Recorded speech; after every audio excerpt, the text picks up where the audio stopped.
আসসালামু আলাইকুম। আমার অনেক বাংলাদেশের ভাই মনে করতেছেন আর কি যে আমি ইরাকে যাব।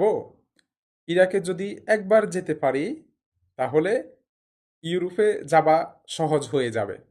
অনেক মানুষই তো ইরাক যায় বা লিবিয়া যায়, এসব দেশগুলা থেকে অবৈধভাবে বা বিভিন্ন দালাল ধরে ইউরোপে যাওয়া যায়।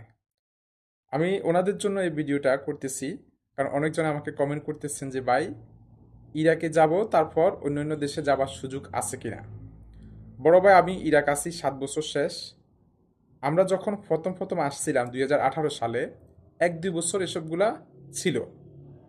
ইউরোপে যারা বর্ডার দিয়ে যেত বা সাগর ফাঁড়ি দিয়ে যেত, তাদেরকে তারা রিসিভ করতো ইউরোপের, বা প্রশাসনেরও অত বেশি ঝামেলা করতো না যে দেশে যাবেন বর্ডার সাইডে।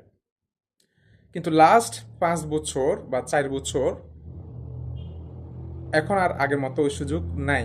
হ্যাঁ, এখন আপনি ইরাকে আসবেন, ইরাক থেকে হয়তো আপনি দালাল ধরে তুর্কি পর্যন্ত যেতে পারবেন, হয়তো গিরিশ পর্যন্ত হয়তো যেতে পারবেন। কিন্তু তুর্কি পর্যন্ত যদি যান, আপনাকে তুর্কি থেকে রিটার্ন করে দিবে। আপনি ইরাক থেকে তুর্কি গেছেন, তুর্কির প্রশাসনে বা আপনাদেরকে যদি ধরতে পারে, জিজ্ঞাসা করবে কোথায় থেকে আসছো, বলবেন যে ইরাক থেকে আসছি, ইরাকে পাঠিয়ে দিবে।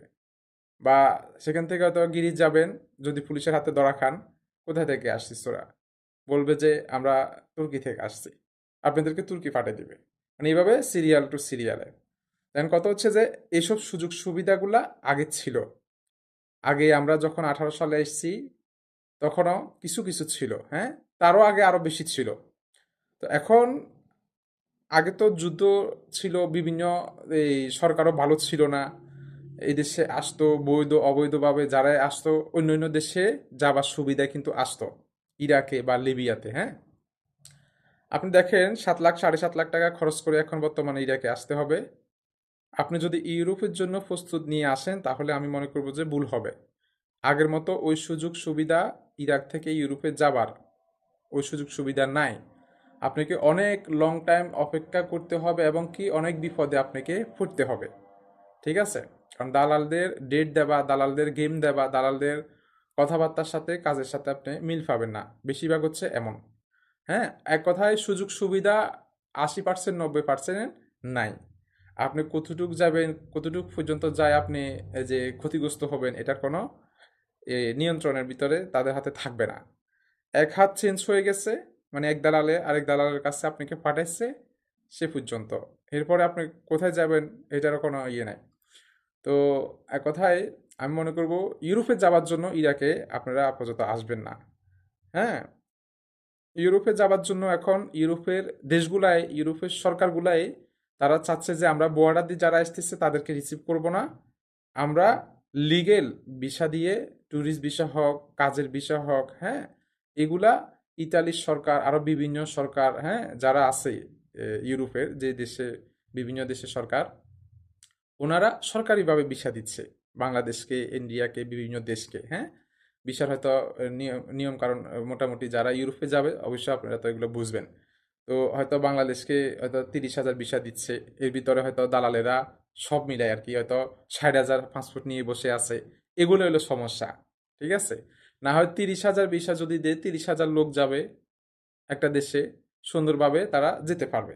কিন্তু দালালদের তো চোখ বড়, দালালদের টাকার অ্যামাউন্ট লাগবে বিভিন্ন মানুষের কাছ থেকে।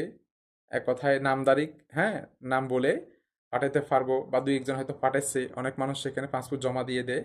তো এই যে বসে থাকা, আপনার টাকা নিয়ে সে বসে থাকবে, আপনার টাকা খেয়ে ফেলছে, হয়তো আপনার টাকা দিয়ে কিছু করে ফেলছে। পরে আপনাকে বলবে যে তুমি 1 লাখ টাকা দিচ্ছ, 2 লাখ টাকা দিচ্ছ, 50,000 টাকা খরচ হয়ে গেছে, তাও এই টাকা কখন আপনাকে দে রিটার্ন, এটার কোনো শেষ নাই। ঠিক আছে, তো মানুষ, যাবার মানুষ হচ্ছে বেশি, কিন্তু ভিসা তো এই দুগুলা একটা দেশে দিতে পারবে না। হ্যাঁ, তাদের নিয়ন্ত্রণ আছে, তাদের এই যতটুকু সম্ভব ততটুকুর ভিতরে, হ্যাঁ, লোক আনবে যতটুকু প্রয়োজন। তো এই বিষয়গুলো হচ্ছে কি, আমার কথা হচ্ছে যে অনেকজনে জানতে চাইছেন যে ইরাকে আমি যাব, ইরাক থেকে অন্য দেশে যাব। আপাতত এসব সুযোগ সুবিধাগুলো আমরা দেখতেছি না, বা আমরা লাস্ট কয়েক বছর আমরা এইগুলা হচ্ছে এরকম কিছু আমরা জানি যে হচ্ছে না। হ্যাঁ, এগুলো বন্ধ আছে, এক কথা ইউরোপ থেকে বন্ধ আছে এমন না যে এই দেশ থেকে বন্ধ আছে, না, ইউরোপ থেকে এসবগুলা বন্ধ আছে। তারা আগে আপনি যখন সাগর পাড় দিয়ে বিভিন্ন বোট দিয়ে বিভিন্ন সিস্টেমে যখন তাদের এখানে যেতেন, তারা হয়তো রিসিভও করতো।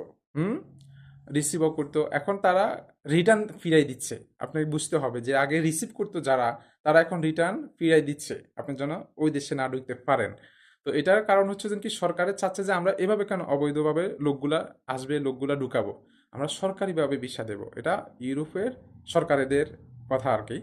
আমরা লিগেলভাবে, হ্যাঁ, এই যে দেখেন না, প্রত্যেক বছর নতুন বছর আসলে 1 বছর পর বা 2 বছর পর পর বিভিন্ন ইউরোপে লোক লাগে, বিভিন্ন দেশের লোক প্রয়োজন হয়, কাজের লোক বা কর্মক্ষেত্রে ক্ষেত্রে লোক লাগে, ওনারা ভিসা দিবে।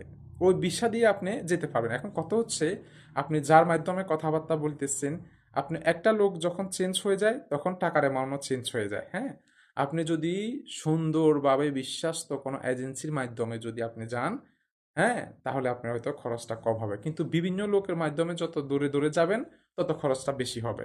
প্রত্যেকটা মানুষ চাইবে যে আপনার জন্য মাথা পিছু, হ্যাঁ, মাথা পিছু 50,000 1 লাখ টাকা তাদের পকেটে যেন থাকে। ওই জন্যই এই যে অ্যামাউন্টগুলো বাড়ে যায়, ঠিক আছে, বেশি হয়ে যায়। তো ভিডিও আর বড় করব না, ভিডিওটা শেয়ার করে দিবেন। অনেকজনে জানতে চাইছেন, চ্যানেলটি সাবস্ক্রাইব করে ভিডিওটা শেয়ার করে দিবেন। যদি টিকটক হয় ওখানে শেয়ার করে দিবেন, ফলো করে পাশে থাকবেন পরবর্তী ভিডিও পাওয়ার জন্য। আপনাদের জন্য এ পর্যন্ত, ভালো থাকেন।